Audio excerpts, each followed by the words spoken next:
Crimea Ukraine के लिए top target पर है। यूक्रेन का कई मिशन कामयाब भी रहा है और रूस को भारी नुकसान भी उठाना पड़ा है, लेकिन अब रूस चौकन्ना है।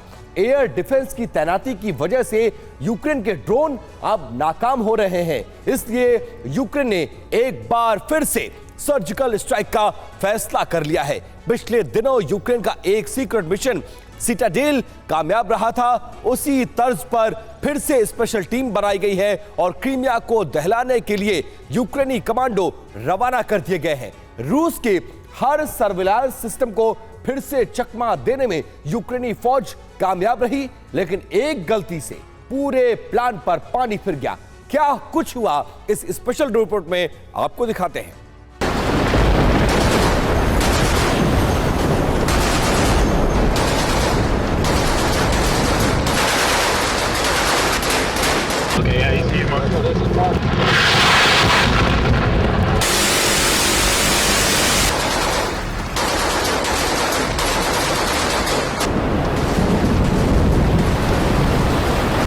काला सागर के रास्ते यूक्रेन का सीक्रेट मिशन।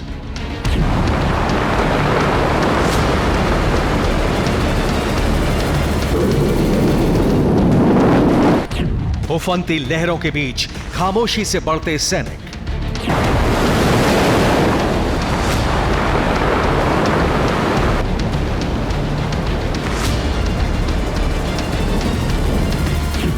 काले बादलों के बीच रूस के बदले का मिशन।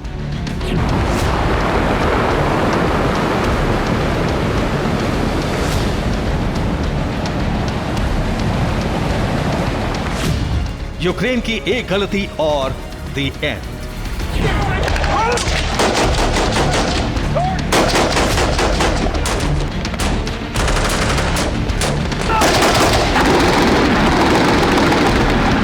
लहरों के बीच जितनी खामोशी थी, समुद्री तट पर उतना ही शोर।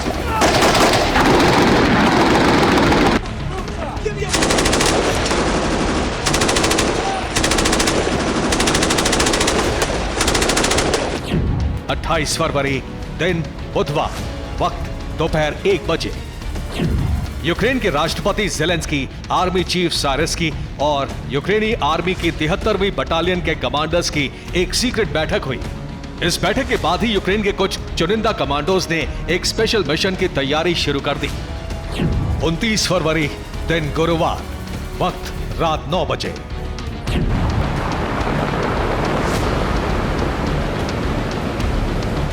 रात के अंधेरे में काला सागर की उफनती लहरों के बीच आगे बढ़ा एक सीक्रेट ऑपरेशन।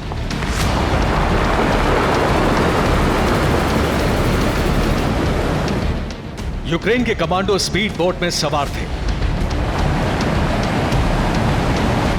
हथियार उतने ही जितने किसी बोट पर लेकर जाया जा सकता है। लहरों को चीरती हुई कई बोट क्रीमिया की तरफ बढ़ रही थी। रूस के गश्त लगाते वॉरशिप को चकमा देकर यूक्रेनी बोट्स आगे बढ़ते रहे। यूक्रेन के सीक्रेट मिशन का मकसद था क्रीमिया में घुसकर हमला करना, एक द्वीप पर मौजूद सैनिकों का खात्मा करना, रूस के रडार स्टेशन को तबाह करना और रूस की निगरानी चौकियों को नष्ट करना। यूक्रेनी कमांडो की बोट तट तक पहुंचने में कामयाब हो गई। 25 से अधिक कमांडो को अब अपने मिशन को अंजाम देना था, लेकिन तभी मशीन गन गरजने लगी।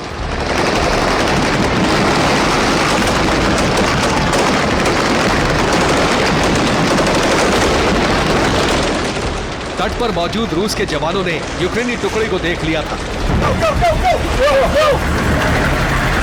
अब मिशन आमने सामने की जंग को जीतकर ही पूरा हो सकता था।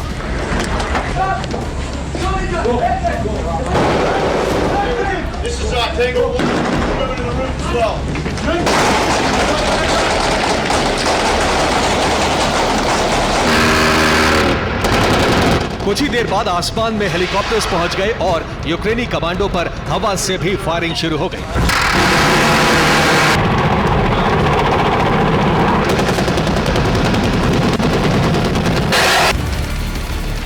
रात के घुप अंधेरे के बीच यूक्रेनी कमांडो अपनी जान बचाने के लिए फायरिंग कर रहे थे, तो दूसरी तरफ से रूसी फौज बरसा रही थी आग।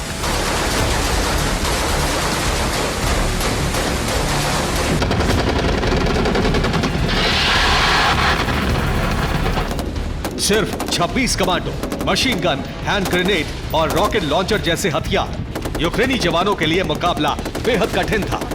ताबड़तोड़ फायरिंग के बीच यूक्रेन का प्लान, जवानों का मकसद और मिशन अधूरा रह गया।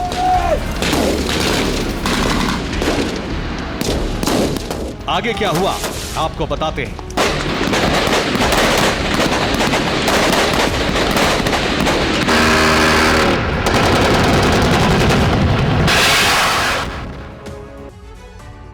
प्लान के मुताबिक यूक्रेन की स्पेशल टीम को सीक्रेट तरीके से क्रीमिया के तट तक पहुंचना था। काला सागर में ऐसा रूट तय किया गया कि जहां रूस की निगरानी कम रहती है। प्लान के मुताबिक यूक्रेन के सीक्रेट ठिकाने से 5 स्पीड बोट से कमांडो की एक टीम को रवाना किया गया। इस टीम को क्रीमिया के तट के करीब तेद्रोवस्की द्वीप पर भेजा गया। यूक्रेन की टीम काला सागर की लहरों को पार करते हुए तेद्रोवस्की तक पहुंचने में कामयाब रही, लेकिन बाल्टिक फ्लीट के जवान वहां पर मुस्तैद थे। तट पर सख्त पहरा था। जमीन पर रूस के सैकड़ों जवान पहरा दे रहे थे। उन्होंने अनजान बोट को देखते ही फायरिंग शुरू कर दी। हेलीकॉप्टर्स भी आ गए। इस हमले में यूक्रेन के 3 बोट जलकर राख हो गए। करीब 20 सैनिकों की भी मौत हो गई, जबकि एक बोट को रूसी फौज ने जब्त कर लिया। मौके से सिर्फ 6 सैनिकों के साथ एक बोट सुरक्षित वापस यूक्रेन लौटने में कामयाब रही।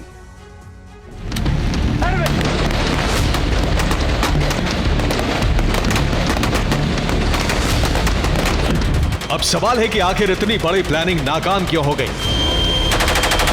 सब कुछ सीक्रेट था, फिर यूक्रेनी जवानों से गलती क्या हो?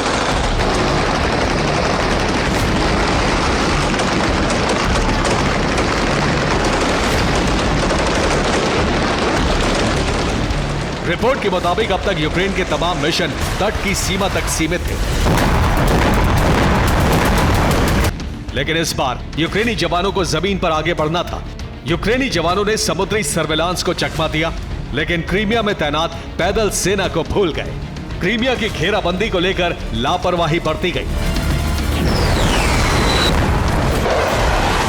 यूक्रेन के लिए बुरी खबरों का दौर जारी है। अवदिव्का के बाद अब क्रिंकी से यूक्रेनी फौज को वापस लौटना पड़ा है।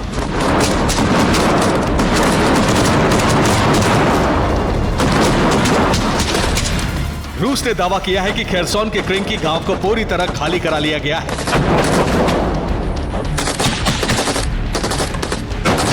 क्रिंकी खाली करके यूक्रेनी सेना वापस लौटी। नीपर के किनारे मोर्चा बनाने की कोशिश जारी। बुधवार को यूक्रेन के 20 सैनिकों की मौत।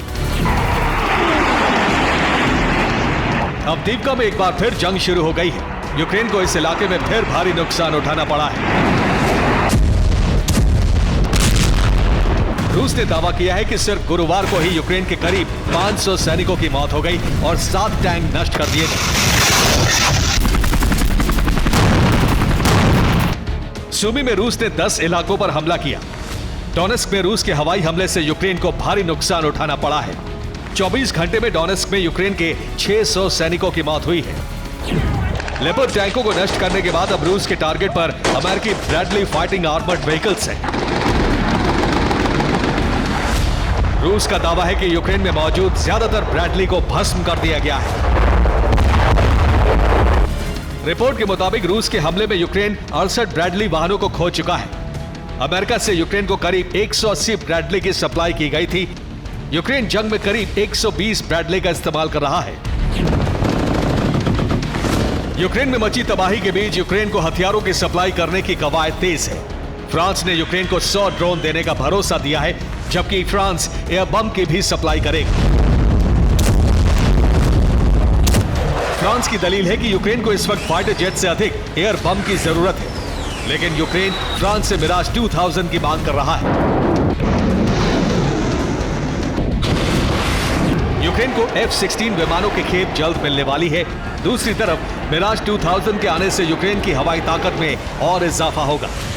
फिलहाल यूक्रेन रूस पर हवाई हमला करके अवदिव्का और खेरसोन को खाली कराने का मिशन लॉन्च करने का प्लान बना रहा है। Bureau report, TV9 Bharatvarsh.